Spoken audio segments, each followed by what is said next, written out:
ইরফান আর মকবুল দুই বন্ধু ছিল। মকবুলের মাংসের দোকান ছিল আর ইরফান আপাতত বেকার ছিল। কি হয়েছে বন্ধু, আজও কোনো কাজ পেলে না? আর কি বলবো, বুঝতেই পারছি না। এত লেখাপড়া কি লাভ হলো, এখন একটা চাকরিও পেলাম না।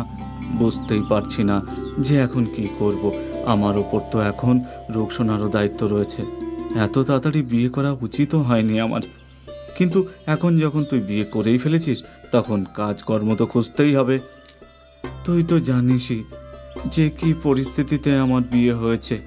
যদি বিয়েটা না করতাম তাহলে রোকসানার আব্বা ওর অন্য জায়গায় বিয়ে দিয়ে দিল, কিন্তু বিয়ের পর এত দায়িত্ব মাথায় চেপেছে, বুঝতেই পারছি না যে এখন আমি ঠিক কি করতে পারি। আরে ইরফান, তুই শর্মা বানাতে জানিস তো? হ্যাঁ হ্যাঁ, তাহলে শর্মার দোকান দিচ্ছিস না কেন? দোকান খুলতে গেলেও তো টাকা লাগবে, তাই না? সেটা কোথা থেকে জোগাড় করব? আমি আছি তো, আমি তোকে ধার দেব। তোর ব্যবসা চলতে শুরু করলে তুই দিয়ে দিবি। হ্যাঁ হ্যাঁ, সেটা তো করাই যায়। ইরফান খুশি হয়ে তার বাড়িতে গেল আর এই সব কথা রুকসানাকে বলে দিল। আল্লাহর অনেক দয়া, কোনো একটা উপায় তো তুমি পেলে। এবার তাড়াতাড়ি আমার রোলের দোকান দেব, আশা করি ভালো জোগাড় হবে আর আমাদের পরিস্থিতিও বদলে যাবে। নিশ্চয়ই হবে, আমি দোয়া করব। মকবুলের কাছ থেকে টাকা ধার নিয়ে ইরফান শোরমার মেশিন কিনে নিল। ও মকবুলের কাছ থেকেই মাংস কিনতে গেল আর ওর শোরমার দোকান চালু হয়ে গেল। ওরে দাদা, একটা শর্মা দিন তো। হ্যাঁ, এক্ষুনি দিচ্ছি। আস্তে আস্তে ইরফানের শোরমার দোকানে কাস্টমারদের ভিড় বাড়তে লাগলো। এটার স্বাদ তো দেখছি খুবই ভালো হবে। তো সব মশলা আমি বাড়িতেই তৈরি করি। বাহ, দারুণ, খেতে খুব ভালো হয়েছে দাদা। ইরফান খুব খুশি হলো যে ওর শোরমা লোকজনের পছন্দ হচ্ছিল। ওর খরিদ্দাররা খুব আশা নিয়ে শোরমা খেতে আসতো। একদিন বাড়িতে বসে ও সপ্তাহের টাকা গুনছিল। 4,000 টাকা লাভ হয়েছে। এর মধ্যে থেকে 2,000 টাকা আমার সংসার খরচা আর জিনিসপত্রের জন্য, আর 2,000 টাকা দিয়ে মকবুলের ধার শোধ করে দেবো। হ্যাঁ হ্যাঁ, সেটাই ঠিক হবে। এইভাবে যদি চলতে থাকে তাহলে আমরা মকবুলের ভাইয়ের সব শোধ হয়ে যাবে। তুমি কি বলো? একদম। সেই দিন ইরফান ঋণের প্রথম কিস্তি মকবুলকে ফেরত দিল। মনে হয় তোর ব্যবসা খুব ভালো করে চলছে ইরফান। হ্যাঁ একদম, আশা করি এইভাবেই চলুক। হ্যাঁ হ্যাঁ, নিশ্চয়ই চলবে। তুই এইভাবেই পরিশ্রম কর। হ্যাঁ, নিশ্চয়ই করব। ইরফান প্রতিদিন বিকেলে তার শোরমার দোকান দিত আর আসতে আসতেই খরিদ্দারদের ভিড় হয়ে যেত। একটা শর্মা দাও তো, আমাকে 2টো গার্লিক রোল পার্সেল। আমাকেও একটা শর্মা। হ্যাঁ, এক্ষুনি দিচ্ছি। দোকান খোলা থেকে শুরু করে বন্ধ হওয়া পর্যন্ত ইরফানের হাত চলতেই থাকতো, খরিদ্দার আসতেই থাকতো। প্রতিদিন রাত 10টায় ইরফান দোকান বন্ধ করত আর নিজের রোজগার দেখে ও খুব খুশি হতো। জুবের রোজ ইরফানের দোকানে ভিড় হতে দেখত। শর্মার ব্যবসায় তো প্রচুর লাভ হয়, আমারও শর্মার ব্যবসা করা উচিত। ইরফান তো 80 টাকায় শর্মা বিক্রি করছে, আমাকে ওর থেকে কম দামে বিক্রি করতে হবে, তাহলে লোকেরা আমার রোল কিনতে আসবে। জুবের অঙ্ক কষতে লাগলো যে কিভাবে ও শোরমার দাম কমাবে। সস্তায় মাংস খুঁজতে হবে আমাকে। আর সস্তায় মাংস কেনার জন্য জুবের অনেক মাংসের দোকানে দোকানে গেল। সব জায়গায় ও একই দাম পাচ্ছিল। অবশেষে ও আকরামের দোকানে গেল। আকরাম ছিল বেঈমান টাইপের লোক। আরে ভাই, আমার প্রতিদিন 10 কিলো মাংস লাগবে, কিন্তু আমার দাম পোষাচ্ছে না। তাহলে তো একটাই উপায় আছে। সেটা কি? তুমি মরা মুরগি কিনে নাও। মরা মুরগি তুমি 50 টাকা কিলোই পেয়ে যাবে। কিন্তু মরা মুরগিতে আমার কোনো ক্ষতি হবে না তো? আরে না না, এসবের জন্য মরা মুরগি তো কিনে নিয়ে যায়। কারোর বাবার সাধ্য নেই যে বোঝে যে মুরগি তারা খাচ্ছে সেটা জ্যান্ত কাটা হয়েছে নাকি মরা। কিন্তু এতে তো স্বাস্থ্যের কোনো ক্ষতি হবে না তো? আরে ভাই, কিচ্ছুই হবে না। এমনিতেও যখন আমরা এক জায়গা থেকে অন্য জায়গায় মুরগি নিয়ে যাই তখন রাস্তায় চাপা পড়ে কিছু মুরগির চেপে মরেই যায়। সেগুলো খেলে আবার কিসের ক্ষতি হবে? ঠিক আছে, তাহলে আমাদের লেনদেন একদম পাকা। তুমি প্রতিদিন আমাকে 50 টাকা কিলো হিসাবে মাংস দেবে, পাক্কা? জুবের শোরমা বানানোর মেশিন কিনে নিল আর তারপর ইরফানের শোরমার দোকানের পাশেই নিজের দোকান খুলে নিল। জুবের বোর্ডে বড় করে দাম লিখে দিল। জুবের 50 টাকায় শোরমা বিক্রি করছিল। লোকেরা যখন সেখানে পৌঁছলো তখন জুবেরের দোকানের সস্তা দাম দেখে অনেক লোকজন ওর দোকানের কাছে চলে গেল। কিন্তু এখনও এমন কিছু খরিদ্দার ছিল যারা ইরফানের দোকানেই শোরমা খেতে আসতো। দাদা, তোমার দোকানের মতো স্বাদই নেই ওই শোরমার দোকানে। ওর 50 টাকায় শোরমা পোষাচ্ছে, তাই ও বিক্রি করছে। সেটাও তো বটে, কিন্তু মজারা সব সময় খায়, তারা তোমার কাছেই ফিরে আসবে দাদা, তুমি চিন্তা করো না। হ্যাঁ, আল্লাহর উপর আমার পুরো ভরসা আছে। সেদিন ইরফান মকবুল ভাইয়ের সাথে দেখা করলো। কি হয়েছে ইরফান, আজ তোকে এত বিষণ্ণ দেখাচ্ছে কেন বল? আর কি বলবো ভাই, জুবের শোরমার দোকান খুলেছে নতুন একটা, আর সে শোরমা 50 টাকায় বিক্রি করছে। এত সস্তায় কি করে, সেটা তো আমিও বুঝতে পারছি না ভাই। নিশ্চয়ই কোনো গন্ডগোল করছে, আমাদের খোঁজ নেওয়া উচিত, কিন্তু কি করে? চল আমার সাথে। সেদিন ইরফান আর মকবুল জুবেরের পিছু নিল। ওরা দেখলো যে জুবের আকরাম চিকেনের দোকানে গেল। এবার বুঝেছি, কি এই আকরম হলো 1 নম্বরের বেঈমান। ও নিশ্চয়ই জুবেরকে মরা মুরগির মাংস বিক্রি করছে, কিন্তু সেটা তো ঠিক নয়, মানুষের শরীর খারাপ হতে পারে। তাহলে আমাদের কি করা উচিত? দুজনে ভাবতে লাগলো যে ওরা জুবের আর আকরামকে কি করে আটকাবে। তখনই মকবুলের মনে পড়ল যে ওর এলাকায় একটা ফুড ইন্সপেকশনের অফিস আছে, যেখানে ফুড কমপ্লেন করা যায়। আমাদের ফুড ইন্সপেকশন অফিসে কি কমপ্লেন করা উচিত? ঠিক আছে। ইরফান আর মকবুল ফুড অফিসে গেল। তারপর ওরা সেখানকার বড় অফিসারকে জুবেরের বেইমানির কমপ্লেন করলো। আমাদের পরীক্ষা করে দেখতে হবে। ফুড অফিসার জুবেরের শোরমার দোকানে গেল আর সেখানে রাখা চিকেন আর রুটিগুলো পরীক্ষা করতে লাগলো। স্যার, কিছু সেটেলমেন্ট করা যাক। তুমি মানুষের প্রাণ নিয়ে খেলা করছো আর আমাকে ঘুষ দেওয়ার কথা বলছো। অফিসার স্যাম্পল নিল আর পরীক্ষা করলো। স্যার, এই চিকেন খাওয়ার যোগ্য নয়, এটা খেলে চট করে শরীর অসুস্থ হয়ে পড়বে। ওকে পুলিশের হাতে ধরিয়ে দাও। পুলিশ জুবেরকে অ্যারেস্ট করে নিল আর তারপর আকরামকেও অ্যারেস্ট করে নিল। সবাই জুবেরের বেইমানি জানতে পেরে গেল আর আরেকবার সৎ ইরফানের দোকানে খরিদ্দাররা ফিরে এলো। ইরফানের সমস্যার সমাধান হয়ে গেল আর লোভী শোরমাওয়ালা জুবের তার কর্মের শাস্তি পেয়ে গেল। সবসময় মনে রাখবেন, সেই সব জিনিস যেগুলো সস্তায় পাওয়া যায় সেগুলো ভালো হয় না। কিন্তু লক্ষণ সিংয়ের ছেলে চমন দিল্লি ইউনিভার্সিটি থেকে গ্র্যাজুয়েশন পাশ করে নিজের গ্রামে ফেরে। এসে গেছো বাবা, এরপর কি করবে বলে ভাবছো? আমি তো বলছি তুমি IAS এর জন্য প্রস্তুতি নাও। না বাবা, এই সময় আমাদের দেশে ব্যবসায়ীদের দরকার আছে। এরকম লোকেদের রোজগার ভালো হতে থাকে। আমি কোনো না কোনো ব্যবসা অবশ্যই করব। বাবা, আমাদের পরিবারে কেউ কোনোদিন ব্যবসা করেনি, আমাদের কাছে টাকাও নেই, তো ব্যবসা কিভাবে হবে? তুমি টাকা চিন্তা করো না বাবা, ব্যবসার জন্য বুদ্ধি লাগে। অল্প টাকাতেও ব্যবসা শুরু করা যায়। চমন বাজারে যায় আর দেখে লালারাম ধাবাতে অনেক মানুষের ভিড় লেগে গেছে।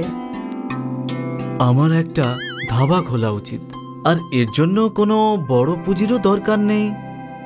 চমন ওর বন্ধুদের কাছ থেকে টাকা ধার নিয়ে একটা বড় ধাবা খুলে নিল। চমন খাবারে ভালো জিনিস ব্যবহার করত, ভালো আটা, ভালো চাল। শুরুর 2 দিন পর্যন্ত চমনের ধাবাতে কেউ আসে না। একদিন এক লোক আসে। আরে ভাই, কত টাকার প্লেট দিয়েছো? মাত্র 40 টাকা স্যার। এরপর 2-3টে লোক আরো আসে। সব লোক চমনের খাবারের প্রশংসা করতে থাকে। চমনের সবজি খাবার পর লোক আঙ্গুল চাটতে থাকে। তার সাথে চমনের ব্যবহার ও খুব ভালো ছিল। ও নিজের গ্রাহকদের খুব সম্মান দিত। এরপর আস্তে আস্তে চমনের দোকানে খুব ভিড় বাড়তে লাগলো। আরে ভাই, রুটি তাড়াতাড়ি নিয়ে এসো। আরে আমার জন্য সবজি নিয়ে এসো। আরে ভাই, ভাত শেষ হয়ে গেছে, আমার জন্য ভাত নিয়ে এসো। একদিন চমন একজন গ্রাহককে সবজি দিতে যাচ্ছিল। তাড়াতাড়ি করতে গিয়ে ওর পা পিছলে পড়ে যায় আর মাথাতে আঘাত লাগে। 1 মাস পরে যখন ও হাসপাতাল থেকে ওর ধাবাতে ফিরল আর দেখল ওর আশেপাশে 4-5টি নতুন ধাবা খুলে গেছে। চমন আবার ধাবাটি খুলল আর ওর সাথে একটা ছেলেকে রাখলো কাজের জন্য। কিন্তু খদ্দেরের সংখ্যা এবার খুব কম হওয়াতে চমন ধাবা বন্ধ করে দিতে বাধ্য হলো। আরে আমি তো তোকে প্রথমেই বলেছিলাম যে ব্যবসা করিস না, কোনো সরকারি চাকরির জন্য প্রস্তুতি নে। বাবা, সব কাজে এরকম ছোটখাটো সমস্যা আসতেই থাকে, কিন্তু আমাদের হার মেনে যাওয়া উচিত নয়। আমি কিচ্ছু জানি না। গ্রামের সব ছেলে সরকারি চাকরির জন্য তৈরি হচ্ছে, তুইও চাকরির জন্য প্রস্তুতি নে, না হলে বাড়ি থেকে বেরিয়ে যা। চমন উদাস হয়ে গ্রামে ঘুরতে থাকে। তখনও দেখতে পায় একজন বাঁধাকপি বিক্রি করছে, আর ওটা দেখে ওর মনে পড়ে গেল যে একবার ও দিল্লিতে চাইনিজ ভেল খেয়েছিল। যদিও চাইনিজ ভেলের ব্যবসা শুরু করে, চমন নুডলস, বাঁধাকপি আর বাকি জিনিস কিনে নিল আর নিজের দোকানে একটা স্কুলের সামনে লাগিয়ে দিল। দিনে ও খাবার তৈরি করত আর বিকালে বিক্রি করত। চমনের কাছে স্কুলের বাচ্চাদের ভিড় লেগে যায়। তাড়াতাড়ি চমনের কাছে অনেক টাকা আসতে থাকে। চমন ওর গ্রামের চমন চাইনিজ ভেলওয়ালা নামে ফেমাস হয়ে যায়। একদিন লক্ষণ সিং ওর বন্ধুর বাড়িতে যায়। এসো এসো লক্ষণ সিং, এই নাও চাইনিজ ভেলটা খাও। এটা তো আমি আজ প্রথমবার খাচ্ছি। লক্ষণ সিং ভেল খেয়ে দেখে। আরে বাহ, স্বাদ তো খুব ভালো। কে বানিয়েছে এটা? আরে তুমি এটা জানো না? এটা তোমারই ছেলে চমন বানিয়েছে। গোটা গ্রামের লোক ও চাইনিজ ভেল খায়। লক্ষণ সিং ওর ছেলের কাছে যায় আর গিয়ে দেখে যে ওর ছেলে খুব পরিশ্রমের সাথে কাজ করছে, আরও খুব ভালো জামা কাপড় পরে আছে। আমাকে ক্ষমা করে দে বাবা, আমি তোকে বুঝতে পারিনি। কোনো ব্যাপার না বাবা। খোকা, এবার আমি বুঝে গেছি যে টাকা আর সম্মান শুধু চাকরি থেকেই আসে না, কখনো কখনো ব্যবসা থেকেও আসতে পারে।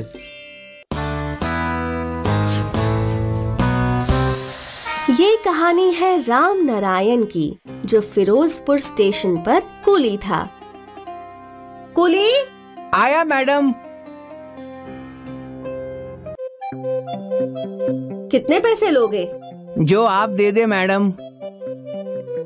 राम नारायण को जो कुछ भी यात्री दे देते वो उसी में खुश रहता था। एक दिन कुछ कुली मजदूरी बढ़ाने के लिए हड़ताल पर बैठ गए।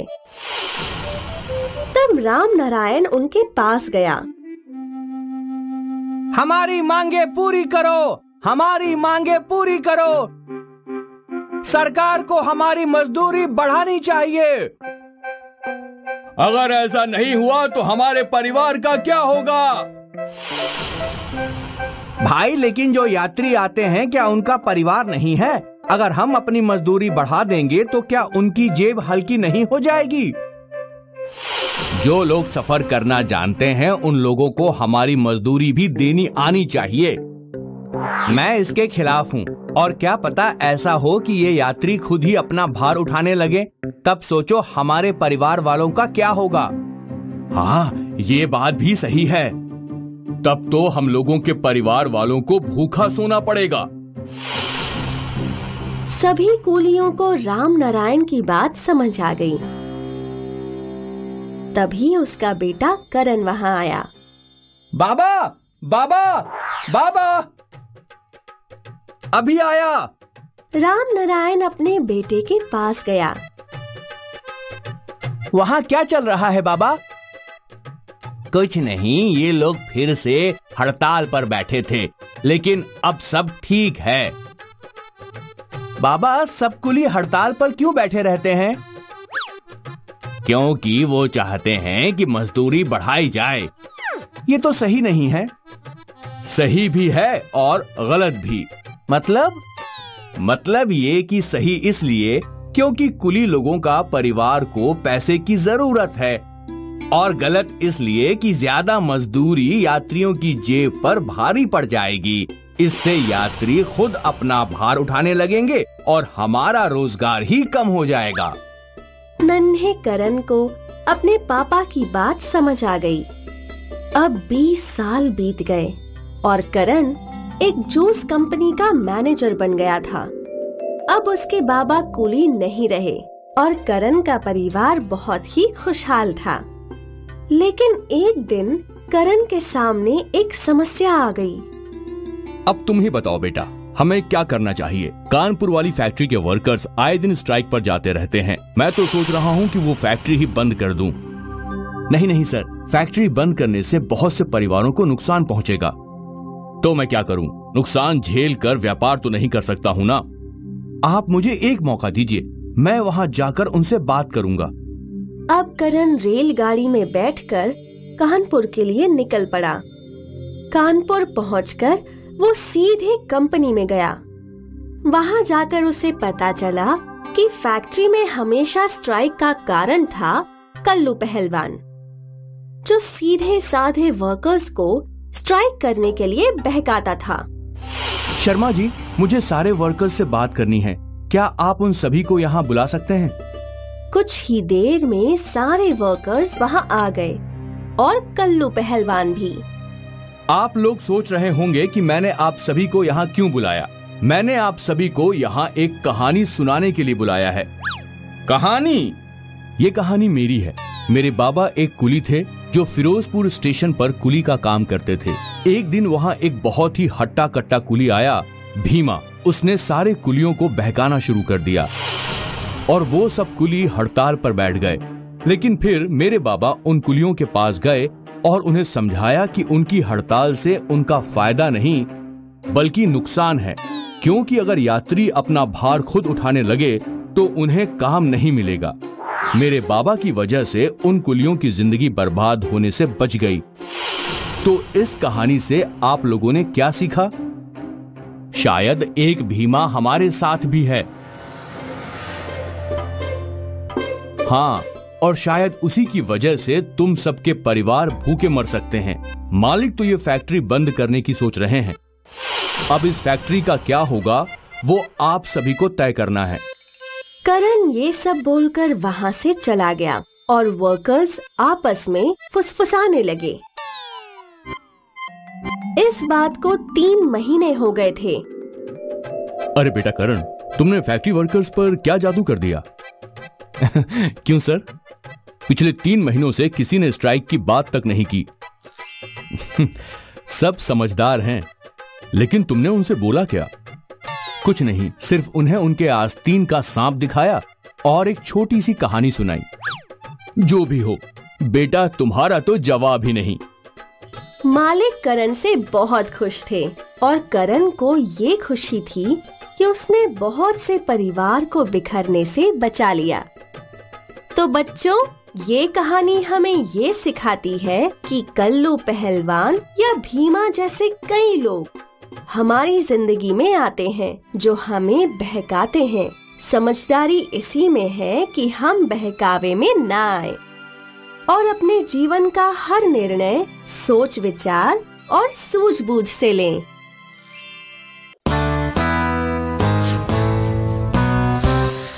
वसई की एक छोटी सी झोपड़ी में पिंटू और उसकी माँ मीना रहा करते थे। पिंटू के बाबा को गुजरे हुए कई साल हो गए थे। मीना दूसरों के घरों में बर्तन धोकर घर का खर्चा चलाया करती थी।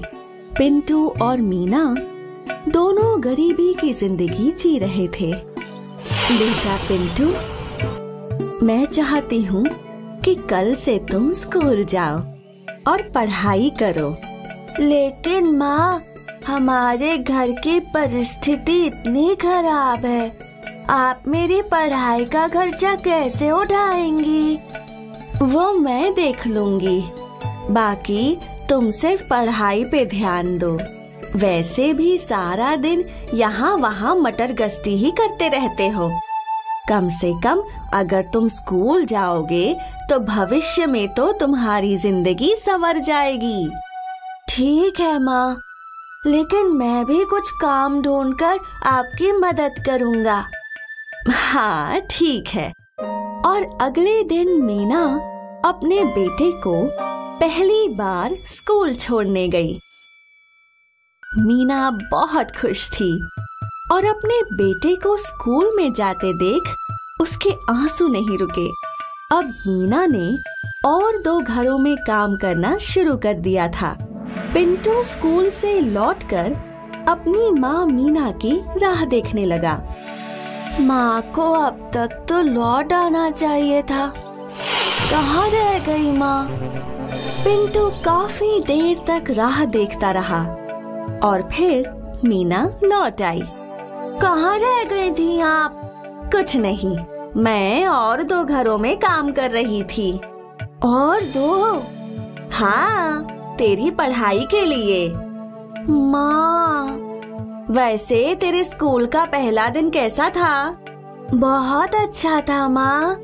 मेरे स्कूल में बहुत से बच्चे हैं, मैंने बहुत सारे दोस्त भी बनाए और हमारे मास्टर जी भी बहुत अच्छे हैं। अच्छा है, अच्छा है। तुम अच्छे से पढ़ लिख कर बड़े ऑफिसर बन जाओ। और माँ, मैंने अपने लिए काम भी ढूंढ लिया है। कल से मैं रोज पेपर डालने जाऊंगा, जिससे आपकी कुछ और मदद हो जाएगी। मेरा लाडला। और अगले दिन से पिंटू रोज लोगों के घरों में पेपर डालने लगा।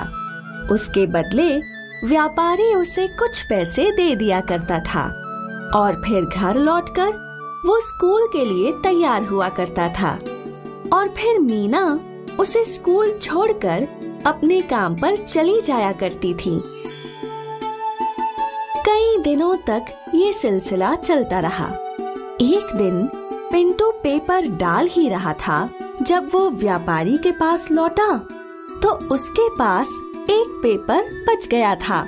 साहब, आज एक पेपर ज्यादा आ गया था। ठीक है, ये पेपर तुम ही रख लो। पिंटू पेपर घर ले गया और वो उसमें छपे हुए शब्दों की पहेली को सुलझाने लगा।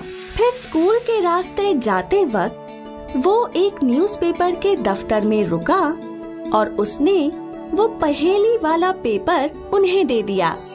और फिर रोज की तरह वो लोग स्कूल गए और मीना अपने काम पर चली गई।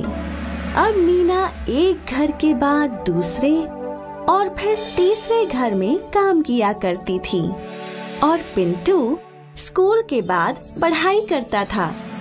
फिर अपने घर की साफ सफाई करके अपनी माँ के लौटने का इंतजार किया करता था। 15 दिन बाद जब पिंटू अपने स्कूल में था तो पिंटू के मास्टर जी के साथ एक ऑफिसर आए। यही है पिंटू? तो वो तुम हो जिसने वो पहेली का हल किया था? जी सर। तुम बहुत ही बुद्धिमान हो। उस दिन की वो पहेली सिर्फ तुम अकेले ही हल कर पाए थे और इसलिए हमारी कंपनी ने ये निर्णय लिया है कि वो तुम जैसे बुद्धिमान बच्चे की पढ़ाई का खर्च उठाएगी। ये सुनकर पिंटू बहुत खुश हुआ। स्कूल के बाद वो घर पहुंचा और आज वो अपनी माँ का बड़ी ही बेसब्री से इंतजार कर रहा था। और आज जैसे ही मीना घर लौटी, पिंटू ने अपनी माँ को गले लगाया। माँ, माँ, माँ। अरे क्या हुआ? माँ, अब से आपको ज्यादा काम नहीं करना पड़ेगा। और वो क्यों? क्योंकि वो पेपर वाली कंपनी वालों ने मुझे स्कॉलरशिप दी है। मतलब अब से मेरी पूरी पढ़ाई का खर्चा वो संभालेंगे। मीना भावुक हो गई। उसने पिंटू को गले लगाया और फूट फूट कर रोने लगी। ये कहानी हमें ये सिखाती है कि मेहनत हमेशा रंग लाती है। ये स्कॉलरशिप मीना और पिंटू की कड़ी मेहनत का ही फल था। अंजू और सागरेर परिवार दिल्लीर काछे गोपालपुर नामेर एक ग्रामे थाकतो। ओर मा स्कूले आयार चाकरी करतो और बाबा असुस्थ हওয়ার জন্য বাড়িতেই থাকতো। अंजू रिमोट दे, आमी फाइट देखছিলাম, তুই মাঝখানে কোথা থেকে এলি? বাবা দেখো না, আমি জল খেতে গেছিলাম, সেই ফাঁকে ও রিমোট নিয়ে নিয়েছে। বাবা ও 2 ঘন্টা ধরে ফাইট দেখছে, আমি রিমোট দেব না। তোর যত বাজে বাজে সব নাটক রোজ হয়, একদিন না দেখলেই বা কি হয়? নিজেদের মধ্যে ঝগড়া না করে এক এক করে নিজেদের জিনিস দেখে নাও। তোরা দুজন আবার লড়াই শুরু করেছিস। মা, আজ তুমি এত তাড়াতাড়ি চলে এলে, স্কুল কি আজও বন্ধ? হ্যাঁ বাবু, স্কুল আজ আবার বন্ধ। জানি না কবে খুলবে, মনে হয় এই চাকরি ছাড়তে হবে। আজ তোরা কি খাবি বল? মা, আজ রাজমার ভাত খাবো। আপনার হাতে রাজমা ভাত খেতে খুবই ভালো লাগে। কিছুদিন পর अंजू और सागरेर मार चाकरी चले गेल। एबार की होबे मा? आमरा की ना खेये मरे जाबो? ना सोना, एमन बोले ना, आमरा नतुन किछु काज खुंजबो। मा, दिल्ली गेले केमन हय? राजमा और भातेर दोकान खुलबो ओखाने। आमार बंधु राजुर बाबार दिल्लीते छोले भाटुरार दोकान आछे। राजू बोलछिलो ओर बाबा प्रति मासे 40,000 टाका करे रोजगार करे। किन्तु बाबा, বাড়িতে তোর বাবাকে কে দেখবে? মা, তুমি সাগরকে নিয়ে দিল্লি চলে যাও, আমি বাবার দেখাশোনা করব। সাগর আর তার মা দিল্লি পৌঁছায়।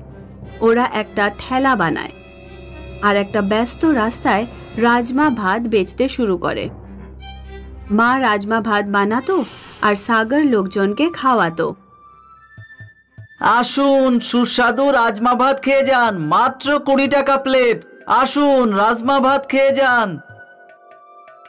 কিছুদিনের মধ্যেই সাগরের ঠেলার কাছে রাজমা ভাত খাওয়ার জন্য ভিড় জমা হতে থাকে।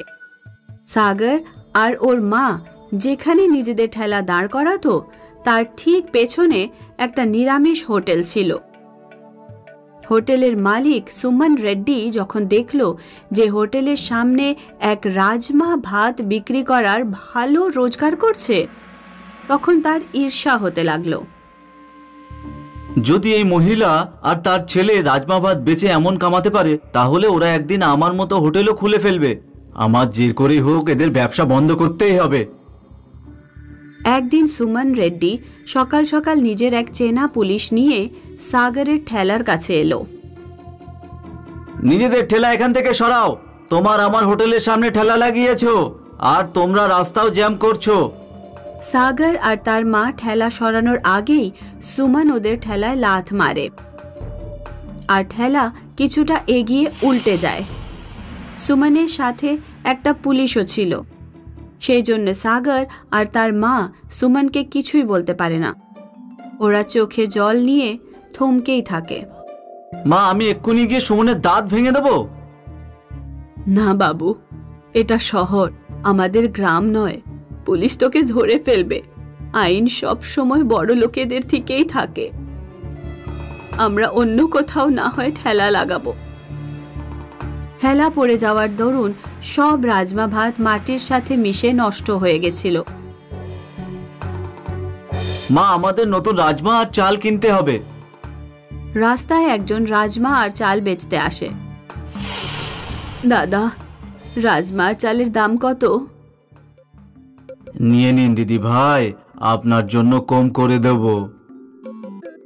সাগর আর ওর মা একসাথে 20 কিলো রাজমা আর 20 কিলো চাল কিনে নেয়। পরের দিন যখন ওরা রাজমা ভাত বানিয়ে এক কাস্টমারকে দিল, তখন কাস্টমার বলল, আপনার রাজমা ভাতে চিকেনের গন্ধ পাচ্ছি। রাজমা ভাতে চিকেনের স্বাদ? এটা কি করে হয়? সাগর আর ওর মা রাজমা আর ভাত খেয়ে দেখে। তাদেরও মনে হয় যেন সুস্বাদু চিকেন খাচ্ছে। মানুষের মধ্যে রাজমা ভাতে চিকেনের স্বাদের কথা ছড়িয়ে পড়ে, আর দূর দূর থেকে মানুষ সাগরের ঠেলায় এসে রাজমা ভাত খেতে থাকে। ভিড় এত বেড়ে যায় যে ওরা অঞ্জুকেও ডাকতে বাধ্য হয়। মাত্র 20 টাকার রাজমা ভাতে চিকেনের স্বাদ, কে না ছাড়তে চাইবে এটা? রাজমা ভাতে চিকেনের স্বাদের কথা সুমনের কানেও পৌঁছয়। এরা নিশ্চয়ই চালাকি করে রাজমা ভাতে চিকেন মেশাচ্ছে হয়তো। আমিও আমার খাবারে লুকিয়ে চিকেন মেশাবো, আর তাহলে আমার বিক্রিও অনেক বেড়ে যাবে। সুমনও নিজের শুদ্ধ নিরামিষ খাবারে চিকেন মেশাতে থাকে। একদিন এক বড় রাজনৈতিক দলের নেতা সুমনের হোটেলে খাবার খেতে আসে। সে খাবারে চিকেন পায়। এই হোটেলের মালিক, এটা কি? তুমি আমার খাবারে চিকেন মিশিয়ে আমার ধর্ম ভ্রষ্ট করছো। নেতা সুমনকে ধরে খুব পেটায় আর সুমনের হোটেল বন্ধ করিয়ে দেয়। ওদিকে সাগরের ঠেলাতে ননভেজ খাওয়ার লোক বেড়েই চলেছিল। অবশেষে বাধ্য হয়ে সুমন সাগরের মায়ের কাছে পৌঁছলো। দিদি ভাই, আমি আপনার সাথে যা করেছি তার জন্য ক্ষমা চাইছি। আমার হোটেল আর চলছে না। আপনি যদি আমার হোটেল কিনে নেন আমি খুব খুশি হব। আমি এখান থেকে চলে যাব আর অন্য কোথাও গিয়ে আবার নতুন করে হোটেল খুলবো। সাগর আর তার মা সুমনের হোটেল কিনে নিল। মা, আমাদের যা কিছু সব ওই লোকটার জন্যে, যে আমাদের জাদুর রাজমা আর চাল দিয়েছিল। আমি ওকে অনেক খুঁজেছি, কিন্তু ওকে কোথাও পাইনি। মনে হয় উনি ভগবানেরই দূত, আমাদের জন্য পাঠিয়েছেন ভগবানেরই দূত। মা, ভগবানের দূত কি বাস্তবে হয়? জানি না মা, কিন্তু অনুভবে তো মনে হয় যে হ্যাঁ, ভগবানের দূত হয়। মিরপুর গ্রামে হরি সিং নামের একজন ময়রা থাকতেন। হরি সিং এর কাছে একটা মোটা তাগড়া গরু ছিল, যে একদিনে 50 লিটার দুধ দিত। হরি সিং ওর গরুর দুধ দিয়ে দেশি ঘি তৈরি করত আর শুদ্ধ দেশি ঘি দিয়ে মিষ্টি বানাতো। শুদ্ধ ঘিয়ের তৈরি মিষ্টি বলেই গ্রামের লোকেরা হরি সিং এর দোকান থেকেই মিষ্টি কিনত। বাকি মিষ্টির দোকানের মিষ্টি বিক্রিই হতো না। হরি সিং এর ঠিক সামনেই রাধে শ্যামের দোকান ছিল। হরি সিং এর দোকানে এত ভিড়, আর আমাদের দোকানে কেউ আসছে না। মালিক, আমি বুঝতে পারছি না যে লোকেরা হরি সিং এর দোকানে কেন যায়। আমাদের মিষ্টি ওর থেকে তো খুব কম স্বাদ নয়। সবাই ওর গরুর দুধের দেশি ঘিয়ের জন্য। ওর গরু না হয়ে কামধেনুর গরু হয়ে গেছে। আগে তো গরিব ছিল, কিন্তু গরুর জন্য বড় লোক হয়ে গেছে। হরি সিং বিয়ের বরযাত্রী যেতে খুব ভালোবাসতো। গ্রামের সব বিয়ের বরযাত্রীতে ও যেত। একদিন হরি সিং ট্রলিতে চেপে বরযাত্রী যাচ্ছিল। বরযাত্রী রাস্তায় এক জায়গায় দাঁড়ালো। হরি সিং ট্রলি থেকে নেমে জঙ্গলে এক জায়গায় টয়লেট করতে গেল। হরি সিং এর পেছনে হঠাৎ করে একটা শিয়াল চলে আসলো। এদিক ওদিক না দেখে ভয়ের চোটে ও অনেক দূরে দৌড়তে শুরু করলো। কয়েক কিলোমিটার দৌড়ানোর পরে ও নিঃশ্বাস নিল। শিয়ালের হাত থেকে বেঁচে গেল, কিন্তু ও রাস্তা হারিয়ে ফেলল। কিছুই বুঝতে পারছি না যে কোথায় যাব। হরি সিং জঙ্গলে একটাই রাস্তায় ঘুরতে লাগলো, আর রাত হয়ে গেল। মনে হচ্ছে না আমি জঙ্গল থেকে বের হতে পারবো। হরি সিং নিরাশ হয়ে বসে পড়ল। তখনই ওর কানে একটা ঘন্টার আওয়াজ এলো। হরি সিং ওই আওয়াজের পিছু নিল। ও দেখল একটা চকচকে সাদা গরুর গলায় ঘন্টা বাঁধা আছে। এই গরুটা তো দারুণ দেখতে। হরি সিং গরুটাকে নিজের কাছে বেঁধে রাখল আর ও নিজের পরিবারের কথা ভাবতে শুরু করে দিল। এই সময় আমি যদি আমার বাড়িতে থাকতাম। গরুটা ঘন্টি বাজালো আর হরি সিং হঠাৎ করে নিজের বাড়ি পৌঁছে গেল। আরে এটা কিভাবে হলো? অনেকদিন ধরে তুমি কোথায় গেছিলে? নিশ্চয়ই তুমি প্রতিবেশী বিমলার সাথে পালিয়ে গেছিলে। ও তো অনেকদিন ধরে গ্রামে নেই।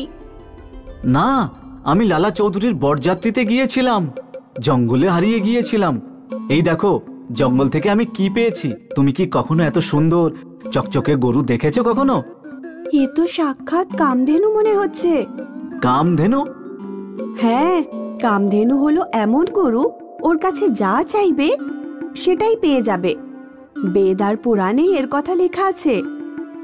আমি হয়তো এই গরুটার জন্য এই জঙ্গল থেকে সোজা বাড়ি ফিরতে পেরেছি। তো যদি এই কামধেনু হয় তাহলে এখনই বোঝা যাবে। হে গায় মাতা, আমার গরম গরম রাবড়ি খেতে ইচ্ছে করছে। গরুটা ঘন্টা নাড়ালো আর এক পলকে হরি সিং এর হাতে একটা রাবড়ির মটকা চলে এলো। তোমার কথা সত্যি হলো, বাস্তবে এটা কামধেনু গরু। কামধেনু গরু পেয়ে হরি সিং এর খুশির অন্ত ছিল না। এখন আর ওকে মিষ্টি বানাতে হয় না। ও সোজা গরুর কাছে চেয়ে নিত আর দোকানে রেখে দিত। হরি সিং গরুর কাছে বড় বাড়ি আর জমিও চেয়ে নিল। ও ধীরে ধীরে পরিশ্রম করা বন্ধ করে দিল। দোকানের লোক দিয়ে কাজ করাতো আর যা যা জিনিসের দরকার পড়তো কামধেনু গরুর কাছে চেয়ে নিত। একদিন হরি সিং এর বউ ওকে বলল, এইভাবে বিনা পরিশ্রম করে সব পাওয়া কিন্তু একদমই ঠিক না। ঈশ্বর আমাদের এই জন্য কামধেনু গরু দেয়নি যে আমরা একদম অলস আর অকেজো হয়ে যাই। তুমি পরিশ্রম করতে চাইলে করো, কামধেনু গরু থাকতে আমি কোনো পরিশ্রম কেন করব বলো তো? হরি সিং নিজের পুরনো গরুর খেয়াল রাখা বন্ধ করে দিয়েছিল। ওর খেয়াল না রাখার জন্য ওই গরুটা একদম দুর্বল হয়ে পড়েছিল। একদিন রাধে শ্যাম হরি সিং এর বাড়িতে এলো আর ও পুরনো গরুটা কিনতে চাইল। তুমি যা দিতে চাও দিতে পারো, এমনিতেও পুরনো গরুটার কোনো প্রয়োজন নেই। রাধে শ্যাম পুরনো গরুটার খুব ভালোভাবে দেখাশোনা করলো আর ওর ঘি দিয়ে মিষ্টি বানিয়ে বিক্রি করতে শুরু করলো। রাধে শ্যামের ভালো বিক্রি শুরু হয়ে গেল। ওইদিকে হরি সিং বিনা পরিশ্রম করে সব রকম সুখ সুবিধা ভোগ করছিল। একদিন হঠাৎ করে হরি সিং যখন ঘুম থেকে উঠল তখন ও দেখল যে ও পুরনো বাড়িতেই আছে। ও বাইরে গেল। কামধেনু গরুটা ওর উঠোনে ছিলই না। রুকমণি, আমাদের গরুটা কোথায় চলে গেল? আর আমাদের বাড়িটা আগের মতো কেন হয়ে গেল? আমিও সকাল থেকে গরুটাকেই খুঁজছি। দোকানের সব মিষ্টিও উধাও হয়ে গেছে। আমি যে ভয়টা পেয়েছিলাম সেটাই হলো। তুমি পরিশ্রম করা ছেড়ে দিয়েছিলে, সেই জন্য কামধেনু গরুটা আমাদের কাছ থেকে চলে গেছে। হে ভগবান, এটা কি সর্বনাশ হয়ে গেল! হরি সিং জোরে জোরে কাঁদতে লাগলো আর চিৎকার করতে করতে ক্ষমা চাইতে লাগলো। হে ভগবান, কামধেনু গরুটা ফিরিয়ে দাও। এখন থেকে আমি রোজগার পরিশ্রম করব, এইভাবে আর বেকার বসে থাকবো না। ওদিকে যখন রাধে শ্যাম জানতে পারলো যে হরি সিং এর কামধেনু গরু উধাও হয়ে গেছে তখন ও খুব খুশি হলো। রাধে শ্যাম ওর চাকরকে বলল, এখন হরি সিং এর দোকান চালাতে পারবে না, সেই জন্য আমায় মিষ্টিতে খুব ভেজাল মেশাতে পারবো। আজ থেকে শুদ্ধ দেশি ঘিয়ের মিষ্টি বন্ধ, নকল দেশি ঘিয়ের মিষ্টি বানানো শুরু করো। রাধে শ্যাম বেশি করে ভেজাল দিয়ে মিষ্টি বানিয়ে রোজগার করা শুরু করলো। অন্যদিকে হরি সিং নিজের ভুলের শাস্তি পেল আর একটা নতুন গরু কিনে ওর ভালোভাবে দেখাশোনা করলো। তারপর খুব পরিশ্রম করে শুদ্ধ ঘিয়ের মিষ্টি আবার বানানো শুরু করে দিল।